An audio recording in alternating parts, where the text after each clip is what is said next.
Hello everybody, here I am, George from Ireland, and you can see here the bust of Su Alteza Real, el Conde de Barcelona. So his Royal Highness the Count of Barcelona, Juan III, as some called him, a king in exile. I'm not sure what this clasp he's wearing on his tie, sort of type in it. What's this medal here? So there he is, clean shaven, looking fixedly ahead at the harbour, this Darcena, like marina.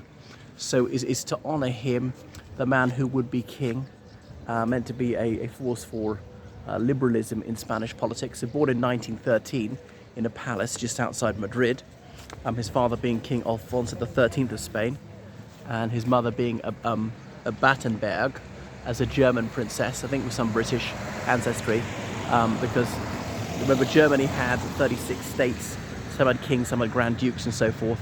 So related to Lord Louis Mountbatten, the last Viceroy of India, and so on. Anyway, so he was here in Spain at a time of turmoil. Though Spain stayed out of the First World War, there was rising left-wing radicalism, anti-monarchism, particularly in Catalonia. Without going through all the political events, led to the abolition of the monarchy in 1931 to the declaration of the Spanish Republic.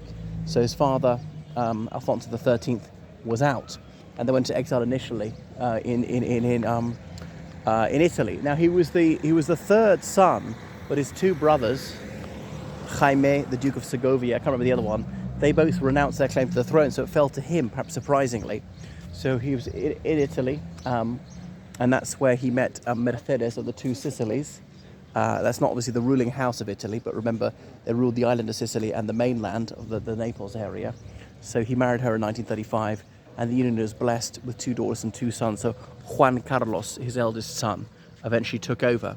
So he was, a would-be sailor, and that's why this is named after him, was given an honorary rank of admiral much later. And as he couldn't join the Spanish Navy, he joined the Royal Navy, perhaps surprisingly, had some promotion. Would he become a British subject? He declined to do so because he thought then he'd never ever get to the restoration of the monarchy. And look at his personal coat of arms with the crown above it. So he served off the coast of Mumbai mostly, and so very unusually for a Spaniard of that generation, he spoke English, which his son Juan Carlos to this day does not. Anyhow, so the Second World War broke out and he moved to Switzerland. Remember, Juan Carlos, his son and heir, was born in Rome, Italy, and of course, if Spanish is your native language, it's very easy to learn Italian. So the Spanish Civil War was ongoing. There were some royalists on that side, but Franco thought this guy, who was styling himself eventually Juan III, was dangerously liberal, wanted a constitutional monarchy, and he was not having that. Franco wanted, an authoritarian, ultra-conservative state.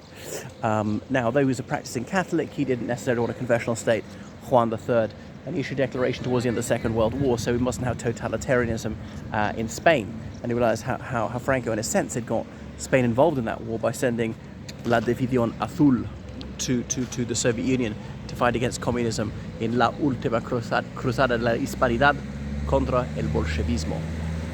Anyhow, so Franco loathed the Count of Barcelona and thought his eldest son, Juan Carlos, would be more amenable to continuing this ultra-conservative ideology, el Movimiento Nacional. So it was agreed that he would, the Count of Barcelona, be passed over when Alfonso XIII died, that the next claimant to the Spanish crown would be Juan Carlos de Bourbon y Bourbon. Because remember, the family that ruled the Two Sicilies, they had the surname Bourbon. This guy is Bourbon y Battenberg. Because remember, in Hispanic countries, people have a double surname, take a surname from the mother and a surname from the father. It's obviously the maternal grandfather's surname. You've got to drop surnames sometimes, otherwise you'd have hundreds of them. Anyhow, what about this chap here?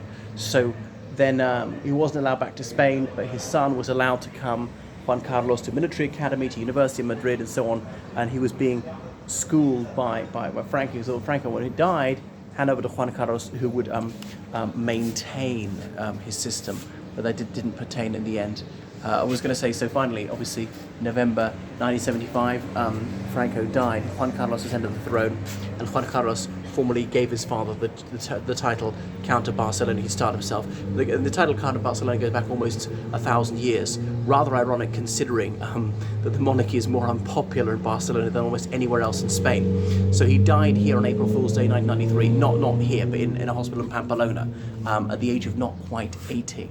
So, and to many people's surprise, Juan Carlos did democratize Spain, and he dismantled totalitarianism piecemeal, partly because of his father's influence. His father saying, no, we've got to be a neutral force, we've got to be monarchy for everybody.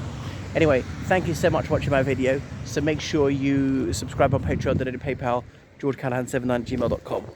Oh yeah, another thing I was going to say about Juan Carlos accidentally shot dead his brother in a hunting accident when his younger brother was 14. Bye-bye.